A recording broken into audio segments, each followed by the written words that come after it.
بسم اللہ الرحمن الرحیم۔ السلام علیکم ناظرین، کیسے ہیں آپ؟ امید ہے آپ سب خیریت سے ہوں گے۔ اگر آج آپ لوگوں نے درود پاک نہیں پڑھا تو برائے مہربانی درود پاک پڑھ لیجئے۔ جذبات میں شدت، قسط نمبر 8۔ زبردستی لال انگارہ آنکھیں کھولتی، انگلیوں سے مسلتی، آئینے میں خود کو دیکھا۔ بہت سے الفاظ، طنز، طعنے، شکنے دماغ میں گڑمڑ ہو رہے تھے۔ کہاں ہے وہ بغیرت؟ وہ جھکی اور پھر سے پانی چہرے پر گرایا۔ آہ! اب کی جلن کم ہوئی، پر لفظوں کی تکلیف زیادہ ہوئی تھی۔ تمہاری بیٹی مجھے پورے محلے میں بدنام کر چکی ہے۔ پتہ نہیں کیسے کیسے گلچھڑے کھلاتی رہی ہے یہ بے شرم۔ سیدھے کھڑے آئینے میں اپنے پاکیزہ کردار کی دھجیاں بکھیرتے دیکھ ایک بار پھر سے منہ پہ پانی بہاتے بے دردی سے چہرے کو رگڑ ڈالا۔ اس کے کپڑے گیلے ہو رہے تھے، مگر پرواہ کسے تھی؟ پڑھائی کے نام پر آوارہ لڑکوں کے ساتھ رنگ رلیاں منانے۔ آہ! یہ لفظ میرال کے منہ پر تھپڑ کی طرح لگ رہے تھے۔ میرال جیسے جیسے سوچتی جا رہی تھی ویسے ویسے خود پہ پانی گراتی، چہرے کو رگڑتی، اپنے بدن پہ لگی ناکردہ گناہ کی سیاہی کو مٹانے کی کمزور کوششیں جاری رکھے ہلکان ہونے لگی۔ یہ بتا کون ہے وہ؟ بتا، بول، نہیں تو میں تیری جان لے لوں گا۔ میں نے کچھ نہیں کیا۔ نہیں جانتی اسے میں، چھوڑ دیں۔ خدا کی قسم نہیں جانتی اماں بچا لیں۔ یہ آوازیں اسے اپنے بہت قریب سے آتی سنائی دے رہی تھیں۔ میرال لرزتی کانپنے لگی، سانسوں کی رفتار بڑھ گئی۔ اپنی بکواس بند کرو گندی عورت، پتہ نہیں یہ بھی شاید تمہارے کیے گناہ کا گند ہوگی۔ بالکل تمہاری طرح ہے یہ بدذات، بغیرت، آوارہ، بدچلن اور گھٹیا۔ بے ہنگم سانسیں لیتی، پانی کے جھپکے مارتی وہ اس وقت پاگل پن کا مظاہرہ کر رہی تھی۔ وہ اسے دیکھ لیتا تو ضرور اسے پاگل قرار دیتا۔ بتاؤ نا اپنی پیاری بیٹی کو اپنے کالے کرتوتوں کے بارے میں۔ میرال کے کالے گھنے لمبے بال کھلے ہونے کی وجہ سے کافی حد تک بھیگ چکے تھے۔ ایک دو لٹیں اس کے پانی سے تر چہرے کے گرد چپکی ہوئی تھیں۔ تیری ماں تیرے باپ کے ہوتے ہوئے اس کی غیر موجودگی میں دوسرے مردوں کے ساتھ ناجائز تعلقات قائم کرتی تھی۔ بس یہاں پہ آ کر اس کا ضبط ٹوٹ گیا۔ میرال سنک کے دونوں ہاتھ سے تھامتی حلق کے بل چیخ اٹھی۔ اس کے اندر پلتا طوفان پھٹ پڑا۔ اسے کچھ سمجھ نہیں آ رہا تھا۔ جب انسان خود کو بے بسی کی آخری حد پہ پاتا ہے ایسے ہی کرتا ہے، کیونکہ اس کے پاس لفظوں کا جامع مجموعہ نہیں ہوتا جس سے وہ اپنے اندر کا حال و کیفیت سے دوسروں کو آگاہ کر سکے۔ بس پھر آ جا کر ان کمزور آنسوؤں پر ہی انسان کا زور چلتا ہے، جو بہتے تو رخساروں پر ہیں لیکن دل کو دھو ڈالتے ہیں۔ اس کی چیخوں کی آواز کچن میں کھڑی کنور بیگم کو صاف سنائی دے رہی تھی، پر وہ اس وقت اس کے پاس جانے کی ہمت نہ لا سکیں۔ اس پر گزرتی اذیت، دکھ، تکلیف کو وہ اچھے سے سمجھ رہی تھیں، لیکن اسے اکیلا چھوڑنا ہی اس کے لیے بہتر فیصلہ تھا۔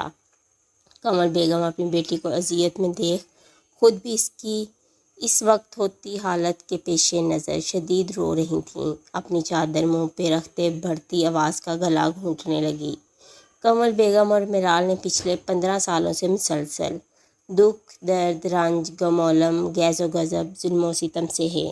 کنور بیگم کی مجبوری بن گئی تھی منور خان کے ساتھ گزارا کرنے کی، ورنہ وہ کب کی اسے چھوڑ چکی ہوتی، جس نے زندگی میں ان دونوں ماں بیٹی کو سکھ کا سانس نہیں لینے دیا تھا۔ وہ اپنی سوچ میں گم تھی کہ اچانک گڑیا کی آواز پر چونک گئی۔ دونوں ماں بیٹی نے صبح صبح نحوست برسانا شروع کر دی۔ بیٹی کو دیکھو اندر گھس کر اپنے کسی عاشق کی یاد میں ٹسوے بہا رہی ہے، تو یہاں ماں جی اپنے کسی XYZ کی یاد میں گوڈے گوڈے دھنسی ہوئی ہیں۔ گڑیا اپنی زہریلی زبان کے جوہر دکھاتے ایک تیر سے دو شکار کرتے تمسخرانہ مسکراہٹ لیے بولی۔ کنور بیگم کروا گھونٹ بھرتے فوراً دوپٹہ چہرے پر پھیرتے اس کی بات کا جواب دیے بغیر کھانا بنانے میں مشغول ہو گئیں۔ ارے بھئی ناشتہ ملے گا بھی، اب کی گڑیا قدرے اونچا بولی۔ کنور بیگم ہنوز سر جھکائے کام کرتی رہیں۔ گڑیا کو کچھ ہضم نہ ہوا تو مزید گویا ہوئی۔ ویسے آپس کی بات ہے، آپ اور آپ کی بیٹی دونوں ہی کمال چیز ہو۔ ان کے پاس آتے رازدانہ بولی۔ کنور بیگم نے چہرہ موڑ کر اس کی آنکھیں سکیڑ کر دیکھا۔ اس کا مطلب وہ اچھے سے سمجھ گئی تھیں۔ مطلب کتنی فرما بردار بیٹی ہے، ماں کے عین نقشے قدم پر چل رہی ہے۔ دونوں ماں بیٹی پر چوٹ کرتے بولی۔ کمل بیگم نے فوری رخ لیا۔ میرا مشورہ مانے، یہاں سے چلی جائیں، جا کر اپنی بیٹی سے کمائیاں کریں اور عیش ہی عیش کریں۔ گڑیا کیبن کھولتے چائے کا کپ نکالتے کہہ رہی تھی، بیٹی خوبصورت بھی ہے، عام آدمی تو کیا امیر سے امیر آدمی اس کی ایک نظر پر قدموں میں آ جائے، اس طرح باقی کی زندگی خوشحال بسر ہو جائے گی۔ کپ میں چائے انڈیلتے مستقبل کا نقشہ کھینچتی عام سے اندازے میں طنز کرنے لگی۔ کمل بیگم اس کی سوچ پر اور بے حجا گفتگو پر اسے دیکھتی رہ گئیں۔ اسی میں بہتری ہے، ویسے بھی ایک نہ ایک دن جانا تو پڑے گا دونوں ماں بیٹی کو۔ چھوٹے چھوٹے چائے کے گھونٹ لیتی زہر کن سی مسکراتی کمل بیگم کو بہت بری لگی۔ اور ویسے بھی جن لڑکیوں کے افسانے نشر ہو جائیں نہ ایک بار، وہ گلی کوچوں محلے میں مشہور ہو جاتی ہیں، پھر ان کے لیے نہ تو رشتے آتے ہیں نہ ہی ان کو زمانے والے عزت سے رہنے دیتے ہیں۔ آپ سے بہترین کون جانتا ہوگا، ہے نا؟ طنز کے تیر ڈبو ڈبو کر ان کے منہ پر مارتی اندر ہی اندر سرشار ہوئی۔ کوئی موقع آئے اور گڑیا جانے دے، ایسا نہ تو کبھی ہوا نہ ہو سکتا تھا۔ چائے کا کپ لیے کچن سے باہر نکل گئی۔ کمل بیگم لبسیے گلے میں اٹکے آنسوؤں پہ ضبط کے پل باندھے دل ہی دل میں اپنے اور اپنی بیٹی کے لیے اپنے خدا سے دعا گو ہوئیں۔ میرال کافی دیر واش روم کے فرش پر بغیر کسی حس و حرکت کے بیٹھی رہی، خود سے اپنی ہی سوچوں کے تانے بانے ملاتے جب تھک گئی تو ہوش کی دنیا میں آتے ارد گرد نگاہ گھمائی۔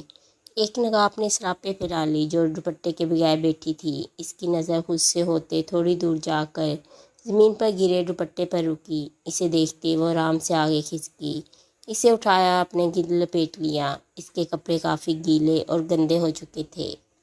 اس نے منہ موڑ کر دروازے کو دیکھا۔ میرال نے اٹھنا چاہا مگر اٹھ نہ سکی۔ مسلسل فرش پر بیٹھے وہ شل ہو گئی تھی۔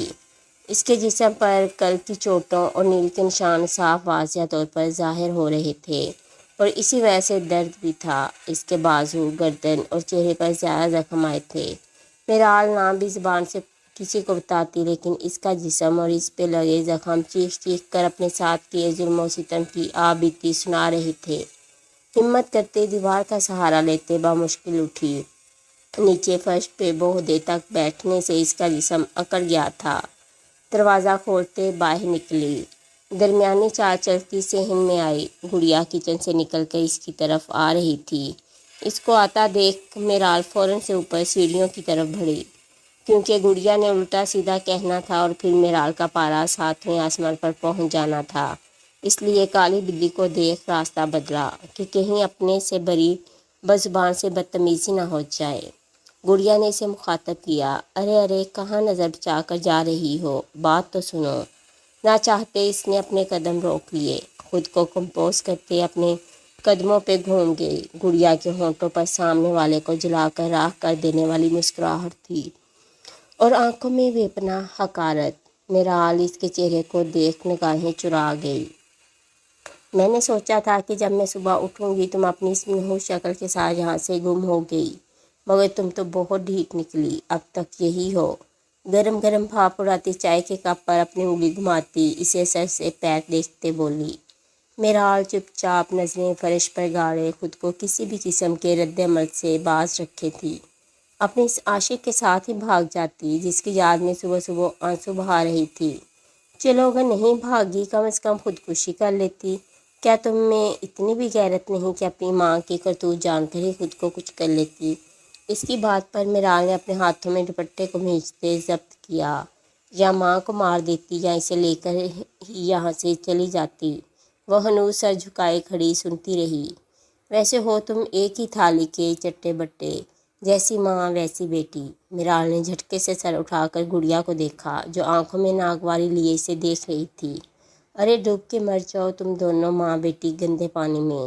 مزید کچھ سننے کی طاقت میرال میں نہ رہی۔ اس کے لیے ضبط قائم رکھنا محال ہو گیا۔ وہ بھاگتی اوپر سیڑھیاں چڑھ گئی۔ گڑیا اپنے لفظوں کی مار مارتی اب اسے اوپر جاتا دیکھ مزے سے چائے پیتی اندر کمرے میں چلی گئی۔ میرال کو سانس لینے میں دشواری ہونے لگی۔ لمبی لمبی سانس لیتے آنسوؤں کو روکتے اس کا زرد رنگ چہرہ تپتا سرخ پڑ گیا۔ مرے مرے قدم اٹھاتی اوپر چھت پر چلی آئی۔ اس عام سے علاقے میں عام سے ہی لوگ رہتے تھے۔ ایک گھر کی تعمیر چھت ساتھ والے مکان کی چھت سے جڑی ہوئی تھی، اس لیے میرال آرام سے کھڑی تھی چونکہ یہاں کسی کا پردہ نہیں پڑ رہا تھا۔ دیواریں چھوٹی چھوٹی تھیں۔ اوپر آتے صاف ستھری فضا میں گہری سانس لیتے پرسکون ماحول میں میسر تازہ تازہ ہوا اسے خود کو نارمل کرنے لگی۔ اسے اپنے تنے صاف درد سے چور بدن ہلکا پڑتے محسوس ہوئے۔ اپنے گلے میں اٹکے آنسوؤں کا گولا روک کے اطراف میں دیکھا۔ تھوڑی دیر ایسے ہی کھڑی رہنے کے بعد اپنے بازو پھیلائے آہستہ آہستہ چہل قدمی کرنے لگی۔ نگاہیں اس کے آسمان پر جمی تھیں جہاں آزاد فضا میں آزاد پرندوں کو آزادی سے اٹھتے دیکھ رہی تھی۔ اس کی آنکھیں حسرت لیے انہیں دیکھتی نم ہوئیں۔ میرال کے کھلے کالے لمبے بالوں سے اور بے داغ صاف شفاف رنگت لیے چہرے سے پانی کے قطرے بوند بوند پھسلتے نیچے زمین پر ٹپک رہے تھے۔ ایسے ہی اوپر دیکھتے ایک اشک خواہش کا بے مول ہوتا اس کے نین نشیلے سے ٹوٹ کر رخسار پر بہتے، اس کی حقیقت کی داستان اس کی روح پر لکھتے، اس کی گردن سے ہوتے آخرکار اس کی اپنی ہی شرٹ میں جذب ہوا۔ وہ جب سے اوپر آئی تھی دو نگاہیں اسے چھپ کر دیکھ رہی تھیں۔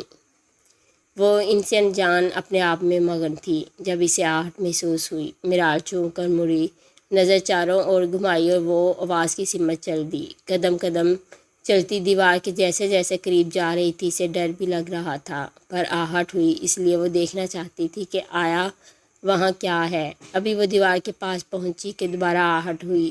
میرال کی ننھی سی جان سے اہم گئی۔ اب اس سے میں نہ آگے بڑھنے کی ہمت رہی نہ ہی پیچھے مڑنے کی۔ وہ اپنی جگہ شل ہو گئی۔ اب کی تیسری بار آواز آنے پر میرال تجسس کے مارے سب پسے پشت ڈالتی تیزی سے آگے بڑھتی دوسری طرف جھانکی۔ وہ ڈرپوک تھی، اسی لیے نازک مزاج اور نرم دل کی مالک تھی۔ وہاں کسی کو نہ پا کر اس نے سکھ کا سانس لیا کہ شاید وہ اس کا وہم تھا۔ وہاں کوئی نہیں تھا۔ اینٹیں لکڑیاں پڑی ہوئی تھیں۔ آس پاس دیکھتی اس کی نظر تھوڑے فاصلے پر واقع لوہے پر مشتمل جھولے پر رکی جو زور زور سے ہلتے تھوڑی دیر پہلے وہاں پر کسی کی موجودگی کا پتہ دے رہا تھا۔ میرال کے لیے حیرت انگیز بات یہ تھی وہ گھر 1 سال سے بند تھا۔ اس گھر میں کوئی نہ آتا تھا نہ جاتا، اور نہ ہی ہوا اتنی تیز تھی کہ اس بھاری جھولے کو اس قدر زور سے ہلا سکے۔ وہ دو آنکھیں اسے اب قدرے اونچائی سے مگر دور سے دیکھ رہی تھیں۔ ان لال آنکھوں میں خاصا غصہ جھلک رہا تھا، جیسے اچانک سے میرال کی وہاں موجودگی ان آنکھوں کو پسند نہ آئی ہو۔ میرال ایک دم خوف کے زیر اثر گھبراہٹ کا شکار ہوئی۔